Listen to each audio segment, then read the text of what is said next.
This is not a movie. This is real life. 40, divorced, and figuring it out. And yes, I'm a single dad. See, I'm on the pursuit of happiness, and I know everything that shines ain't always gonna be gold, yeah. It's been quiet since my divorce, so I figured I'd talk to you. Welcome to Dad's Diaries, Season 2. Hey, buddy. Good morning, my guy. How are you? Good?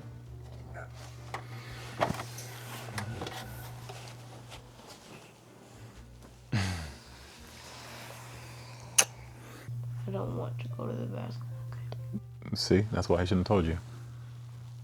No, you're on a team, buddy. You gotta be a part of the team. Okay? We started something, we gotta finish it. You look handsome. You look handsome. You didn't even see me.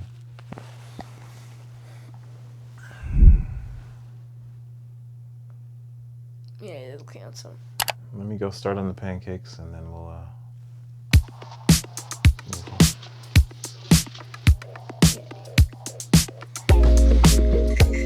2 years after being homeless, and I've settled into a routine. Homemade pancakes, fresh coffee, one meal prep item every morning. These daily rituals are a reminder that peace is built, not found. Being homeless reminded me that true wealth lied in providing stability for my child. A house is a building, but a home is a foundation. You guys need to come to this place. It's amazing. It leaves Atlanta, then it comes to your town. So I just took this guy to the Sonic Cafe to celebrate playing 3 sports this year. I don't know if you knew that. It's because you played 3 sports this season. You played soccer, track, and basketball. Basketball season just wrapped up. And tell me about what it was like playing sports. Because I remember when all of school started, you said you didn't want to play. And I made you play. Playing sports felt like, You can be honest. it's indescribable. It's great and terrible at the same time. What was terrible? Teammates being jerks sometimes, losing. You were the best at track, so how come that's not your favorite? It's just running. Soccer is actually a sport you can be engaged in. It's fun, and it's just the thrill of it is amazing. What's it like being on a team? Being on a team. Because you're an only child, so you don't get to interact with kids a lot, except for like birthday parties in school. Yeah. So, how is it being on a team where you have to cooperate and work together? Being on a team, one thing I've learned is there's ups and downs, but at the end of the day, you're still a team. And teamwork makes the dream work. Getting ready to go on a work trip, so this is the last day that I'm going to be here for a little bit, so I just wanted to, make it extra special. Just, let him know that I recognize his hard work with the sports, and I know it's not what he wanted to do. He definitely fought me tooth and nail for a bit, but eventually he gave in and had a little bit of fun. A lot can change in 13 days. When I left, I had a co-parent that was inconsistent but available. But when I got back, things wouldn't be the same. Weekend visits became less frequent, and so did the phone calls. No family, no support, and no clear word if things will ever go back. It's hard to do it alone, but the false sense of security that you get from an inconsistent parent is probably harder. No matter how uncertain things are, you never want your kid to know just how afraid you might be.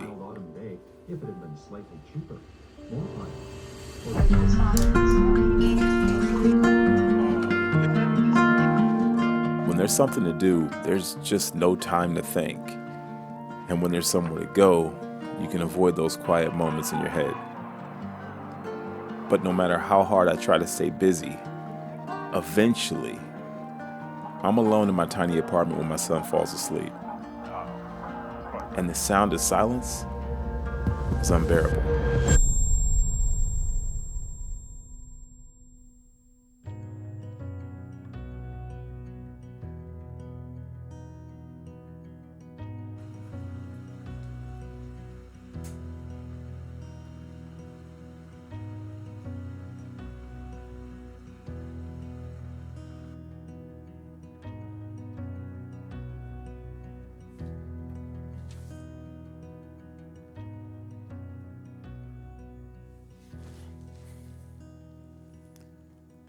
I am so freaking beat.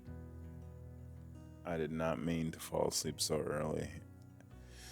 In fact, he got mad at me because I was tired. I'm like, dude, I got off work at 1 o'clock in the morning. I was up by 6:30, made you breakfast, took you to the movie, went to the waterfall. Like, it's never enough, man. Like, it's never enough. And it's not that he's got like an insatiable appetite for fun or he doesn't appreciate it or anything. It's just like, it's normal. It's normal to have days that would have probably been like my dream day as a child, because I definitely did not ever do this many activities in a single day.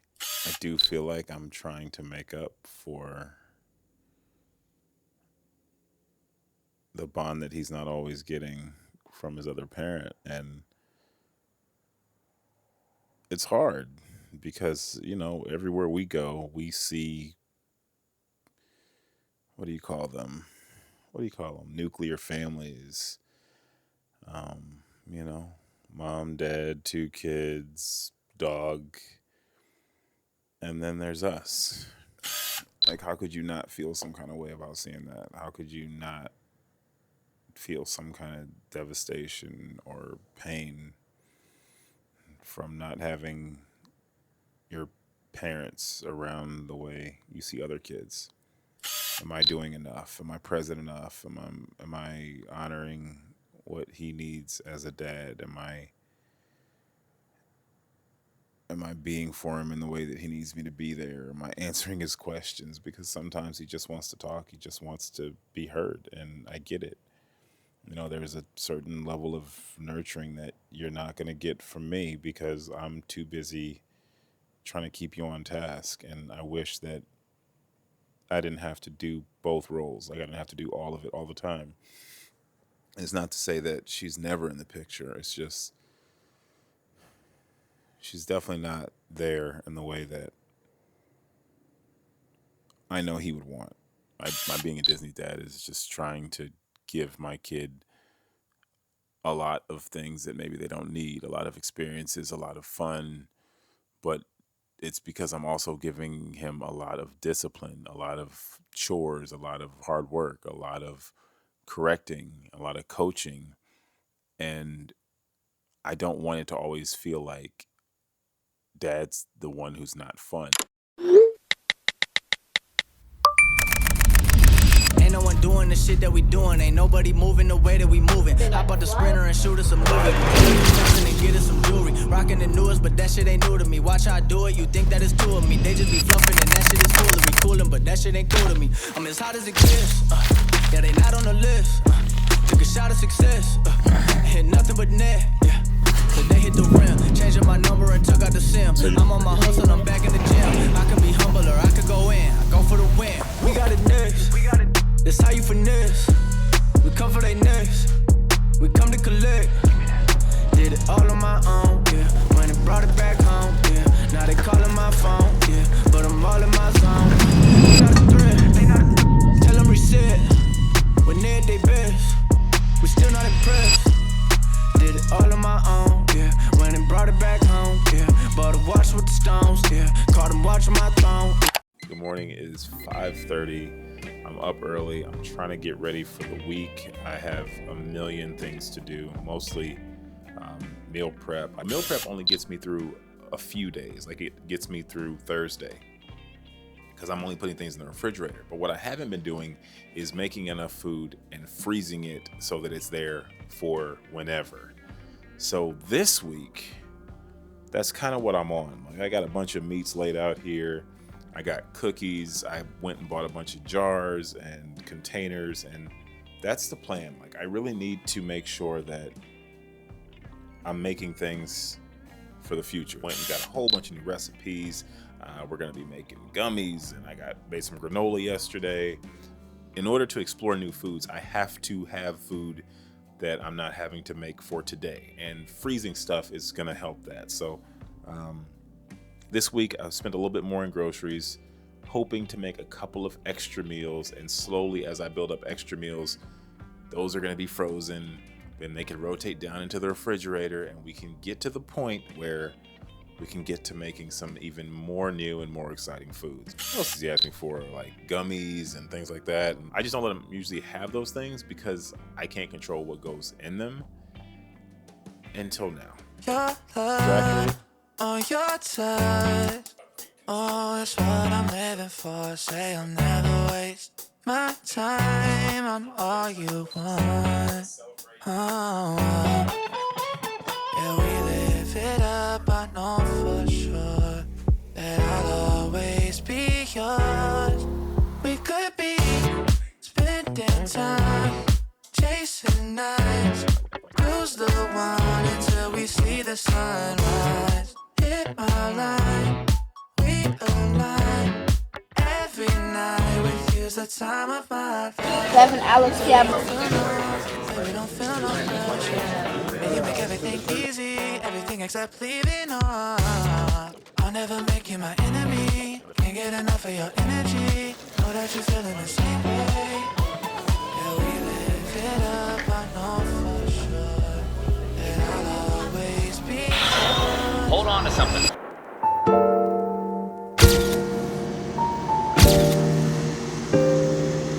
Registered for school, that's all done. It's been kind of stressing me out. Like I just haven't had time to do a lot of small stuff, which obviously that's not a small thing, but like administrative stuff. I'm at work. I don't have anyone to go and take care of that for me, so I've been kind of stressed out about it. But I finally got it done sitting up here, and I was like, you know what? I should start taking more advantage of the time I have when it's just downtime. Having a babysitter has been a game changer. Like, unfortunately, it's cost me quite a bit of money, but having someone that I can actually rely on to help me out with the parenting is nice. You know, that's just a certain energy that, you know, I try to give, but I focus so much on the other energy and all the other roles that it would be nice to have someone who can just make him smile sometimes. There's women that we interact with, but no one who is spending as much time with my son as a sitter. I don't know, but I am just glad that we've got someone. And at least for now, even though I'm paying her, it doesn't feel like I'm doing this all by myself.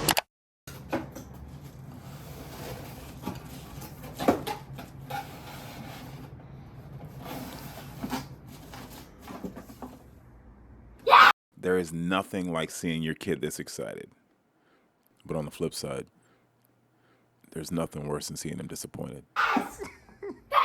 PlayStation. You were about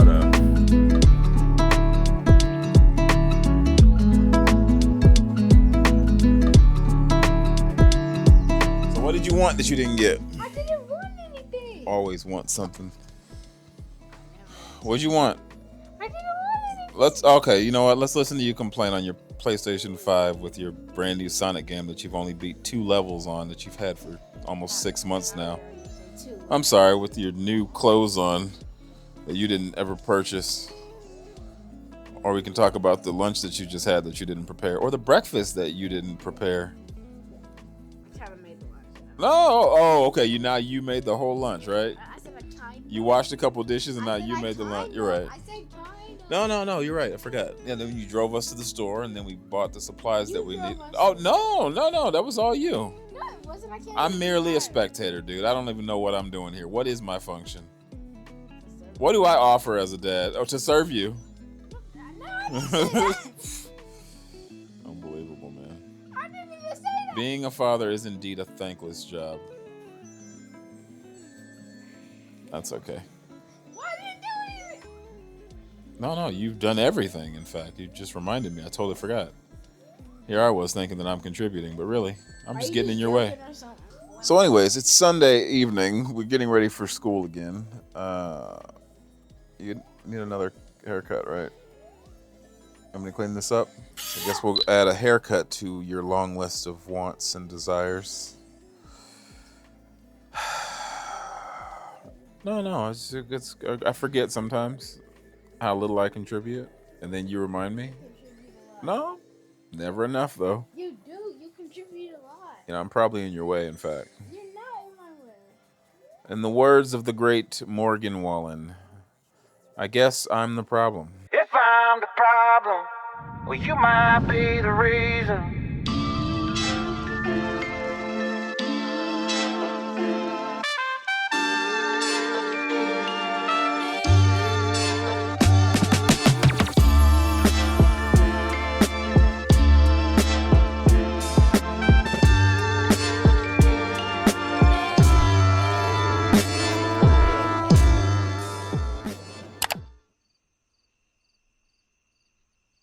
He's with me all the time, and I was hoping today, my co-parent would show up. We had a conversation, and there was supposed to be a meetup, and just got him really excited, and he ends up sleeping in my bed last night because I know that he's crushed. We go to these places and there's 1,000 moms. Everybody has a mom. Everybody has a mom who, maybe isn't perfect, but they're the person that most kids can count on. And I started this channel thinking I would connect with a bunch of single dads and I would form this community because, I don't want to have this anti-woman message because that's not what this channel is about. This is a positivity thing. This isn't a negativity. This isn't anti-woman. And I probably would have a more successful channel if I went that route. But what I'm finding in life and in the internet is that maybe there's a lot less guys out there like me than I thought.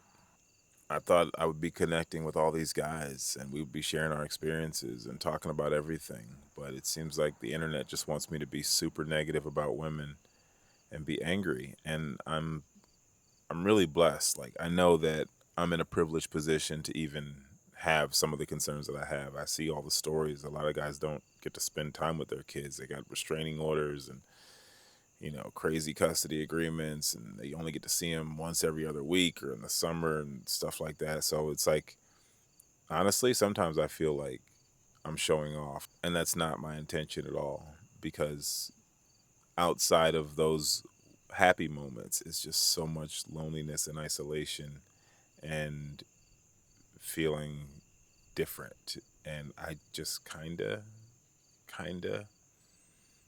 want to blend in a little bit. I've said it before. I'm overcompensating 100%. I'm trying to be everything. But that's because I can't disappoint him too. No matter what we've gone through, like I can deal with that. But I never thought that my son would have to experience this level of disappointment, like this level of heartbreak. So I understand why parents cry in the bathroom. I don't think they made that.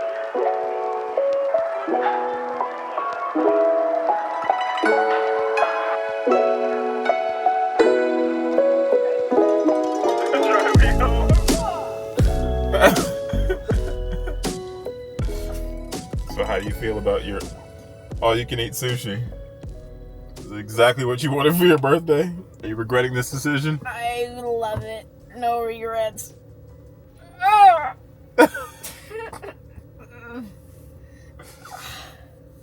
One of us ate a normal amount of food. The other had a point to prove. Guess who's who? Oh, oh, Oh my god.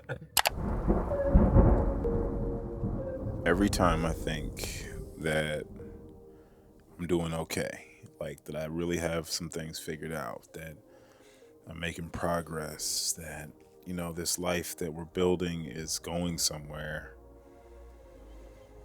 he does something that makes me feel like I'm just not doing good enough. Like I'm failing. Like, not to be dramatic, but these kids, they have a mind of their own. They do things that, well, unfortunately, sometimes surprise you in ways that kind of disappoint you. And my kid got in trouble at school, and it just doesn't even make sense to me. Like, why? Like, what's going on? Well, I know what's going on. I feel like I'm letting him down because he is lashing out. Like, he's just not, like, I just know him as a super sweet kid who just wants to hug me and kiss me all the time. But we dug a little bit deeper, and it seems like he's struggling with processing some of the things he's dealing with regarding to his mom, and that's heartbreaking. What does he need that I can't offer? What am I not doing right? Maybe I'm not enough. I know it's cliche to ask those questions. Like, of course you're enough. You're there. You're doing the best you can do. Doesn't feel like it. It's so draining. Like, I'm just so drained in this moment. Like, literally, when I got this phone call yesterday, I went and I just laid down.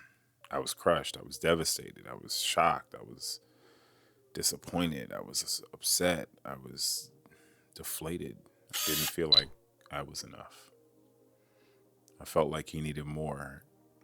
I do worry that one day my son is going to hate me because of all this. One day he's going to know the truth.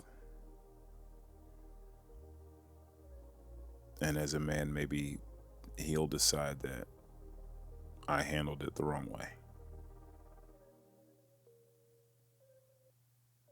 That he would have done something differently. Because ironically, I guess I would have taught him to do things differently. I don't know if that means that I failed him. I don't know if that means I succeeded. I think I'm protecting him. But maybe I'm not. I made him write this to fully explain his actions. I raised my child a certain way. I have pretty high expectations, but honestly, I think they're pretty moderate. Like, I feel like they're fair. Just want you to be a good person. I want you to be kind. I want you to be compassionate. I want you to have empathy. I want you to be a good friend.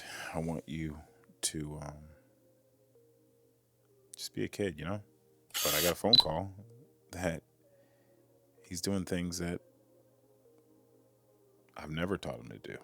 When I asked him why, he didn't say it clearly, but it seemed pretty obvious that he's got some resentment about things that are going on with his mom. And that makes me feel like the biggest piece of shit. I would rather him think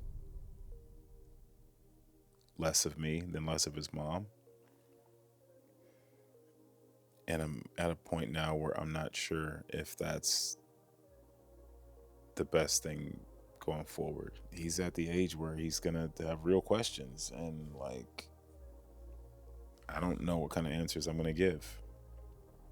I don't know if I'm gonna tell him the truth. I don't know if I'm gonna tell him all of the truth. I don't know if he's ready.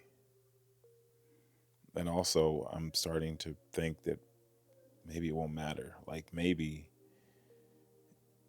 that's his mom no matter what. Like, he's always going to have love for her at a level that I can never experience, that I can never fully comprehend. And because maybe I raised him in a way where he's supposed to be compassionate and kind, he's going to feel like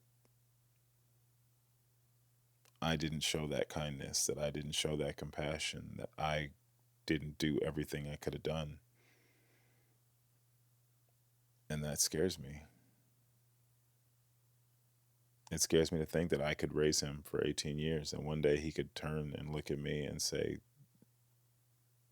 I'm disappointed in you.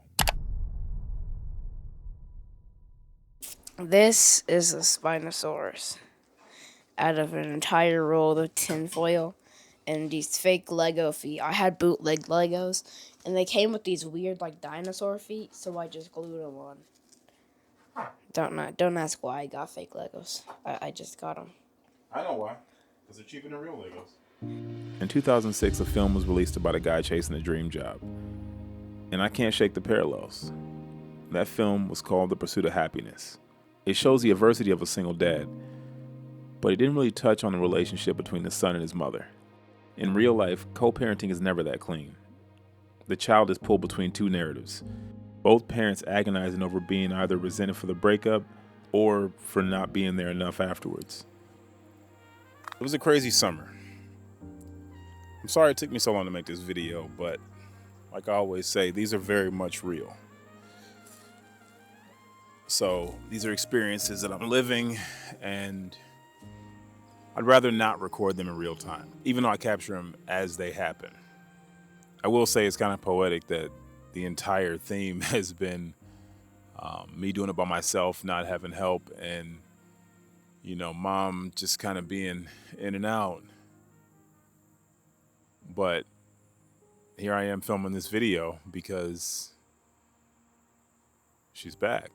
I don't know for how long or how consistent it's going to be, so I'm a little bit apprehensive. Like, with everything I've seen already, I don't want to watch my son continue to get hurt because it's devastating. Like, it's really sad. Sadness is, of course, a part of life, but when it comes from, you know, a parent, it's different. I think I'd be lying if I didn't admit I have at least some residual animosity following the divorce, but for the most part, at this point, like years down the line, I'm focused on my son. You know, for whatever reason, mom is just not able to be mom the way he deserves. Time, effort, energy, and I could definitely see a scenario where it could be portrayed that I'm keeping them apart. But the reality is, when it comes to your child, I can't see a world where you wouldn't do anything to make it possible to be there for him. I think only time will tell how this whole thing plays out, but for now, he is right where he needs to be. This whole thing has exposed me to feelings and experiences that I never thought I would have. The idea that one day my son could be disappointed in the way I handled this situation, or he didn't feel like I was compassionate enough, or he's angry with me, or disappointed, or upset, all because I thought I was doing the best thing for him, that's a real fear. You know, he's getting up there in age. He's at the point now where we can have some more mature conversations. We can get deeper into what he's feeling. But as I learned in marriage, people grow, people change, and he might be in a different place in a few years, and he might not look at me the same. It's not what I wanted to do, but leaving a toxic marriage is really scary. There's so much shame and disappointment and anger and judgment associated with it, especially when you're really trying to protect everybody. You know what I mean? Like, you don't want to put all of their business out. And then that gets trivialized because that's not a real reason for divorce. But I thought divorce would be an opportunity for us to go back to our corners, rebuild ourselves, and then come back and co-parent for the betterment of our child. But I didn't ask him. And that's the thing about being a parent. A lot of times we don't. They're too young. They don't understand. There's nuance. It's more complicated than that. They don't have enough information. They don't have enough experience or wisdom. And then we make decisions that our children have to live with. And we hope that we chose well. But all that aside, she's kind of back. And that makes my son happy. And that's pretty much all that matters.